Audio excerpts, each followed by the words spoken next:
Та бүхний амрыг ирээ. Би өөрийн бичсэн хар хүн номоо та бүхэнд уншиж төлөвлөж байна. Хар хүн ном 18 дугаар бүлэг сайн хүслийн үйл 1-р хэсэг. За өмнөх 17 дугаар бүлэгт Гарудагийн домгийн тухай авч үзсэн байгаа. Тэгээд энэ болохоор Гаруда энэ Индира гэж үндэ болохоор энэ Анзу Баал хоёр тийм үү. Баал болохоор мэдээж аянганы эзэн баггүй тийм. За тэгэхээр чинь энэ Гарудаг ингээд домгийг ингээд харахаар зураг хөрөг багтай байгаа баггүй. Тэгэхээр чинь энэ хавцаа нэг зураг хийчихье. Интернет ороод Ezekiel Meets Angels гэж бичингууд нөгөө Библийн түүх баггүй.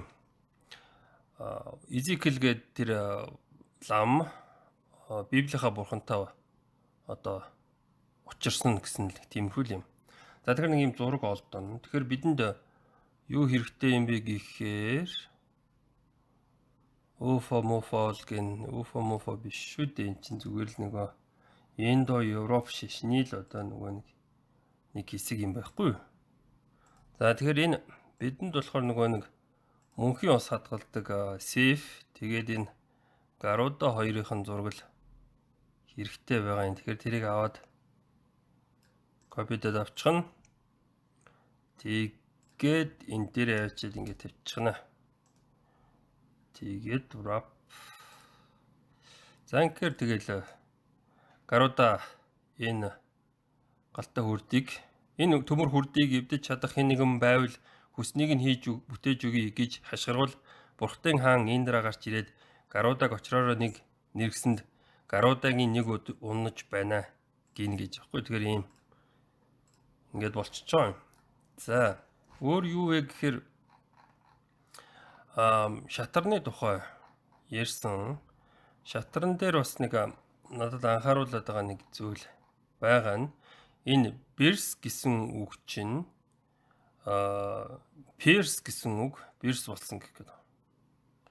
Тэгээд шаах мод шаах үгсэн гэсэн тийм тоглоом юм байна л да. Шаах мод чинь одоо мод бурхныг бид нэр мэдж байгаа.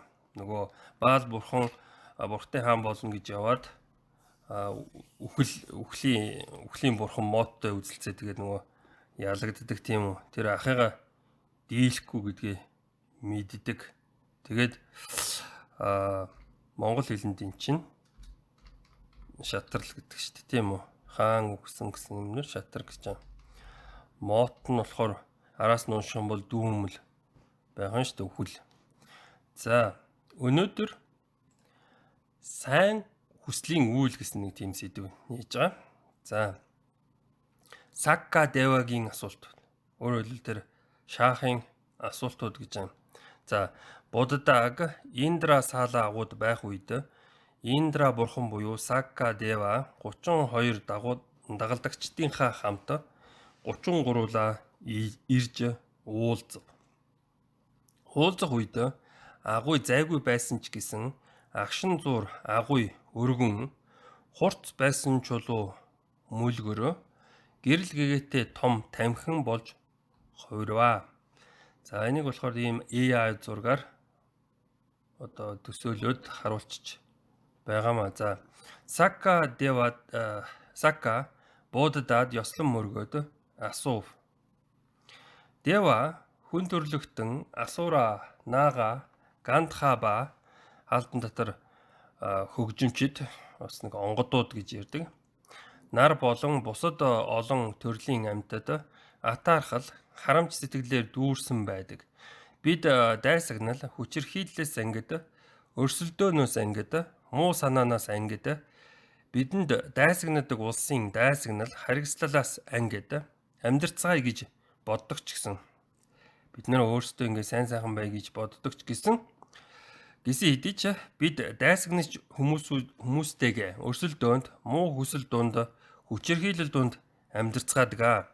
Яагаад ийм юм болоо гэж.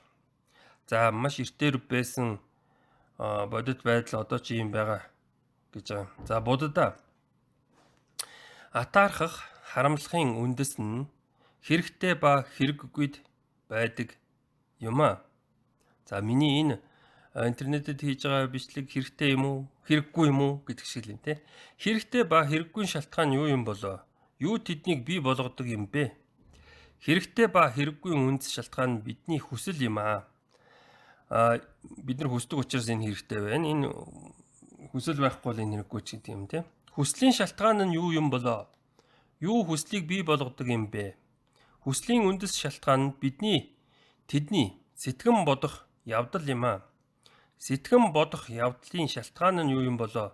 Юу сэтгэн бодох явдлыг бий болгодог юм бэ гэж. Сэтгэн бодох явдлын үндэс шалтгаан нь тэдний объектжилтийн ойлголт ба ангиллал objectification Папанча гэдэг юм байна. Нэг тийм бийжүүлэх явдал гэх гэдэг юм. Тэгвэл та тэр хэрхэн тэрхүү объектжилтийн ойлголт ба ангиллалаас ангижирсан юм бэ гэж байна. Тэгээ ямар нэгэн байдлаар энэ буддаа тийм юмнаас ангижирсан байна гэж харсан байгаа хгүй. Гэхдээ тийм юмнаас ангижирсан байгаа хэсэг нь яаж мэдсэн ч гэдэг юм тий. За буддаа нь болохоор баяр баясгалан буюу таашаал хоёр янз, хайх ба хайхгүй. Уй гашуу хаалтан дотор харуусал хоёр янз, хайх ба хайхгүй. Амар тайван байдал хоёр янз, хайх ба хайхгүй.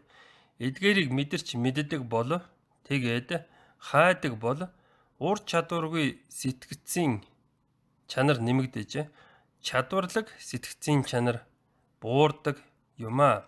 Тэгэхээр хайвал муу юм болон шүү гэсэн маягаар ярьж байгаа. Харин хайхгүй үед ур чадваргүй сэтгцийн чанар буурч чадварлаг сэтгцийн чанар нэмэгддэг юм аа. Тиймээс чадварлаг оюун санааны чанарыг бууруулдаг тийм төрлийн баяр баясгалан уй гашуу амар тайван байдлыг хайж хөөцөлдөхгүй байвал зохино. За skillful mental qualities гэж байна.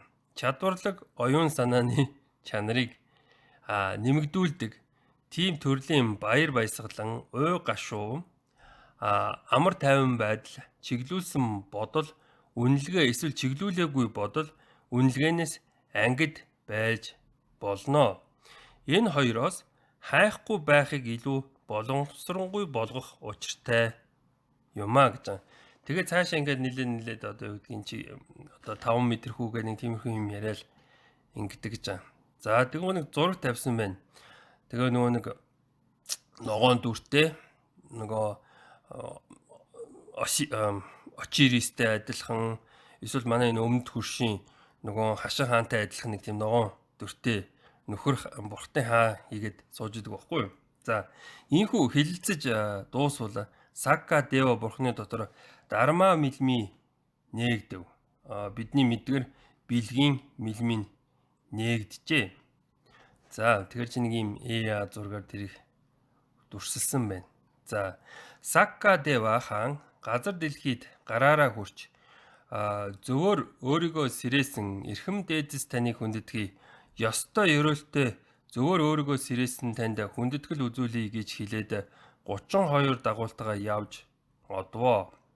За тэгэхээр энэ манай Монгол оронд байдаг бурхтууд нэг юм 3 нүдтэй байдаг шалтгааны одоо үлгэр домг нь энэ гэх гэдэг. За тэгэхээр objectification Папанча гэдэг нь өөрийгөө төвтэй сэтгэх, материаллык бус зүйлийг бодиттой гэж үзэх жишээ нь уур хилэн айдас баяр хөөр бол бодиттой гэх мэт.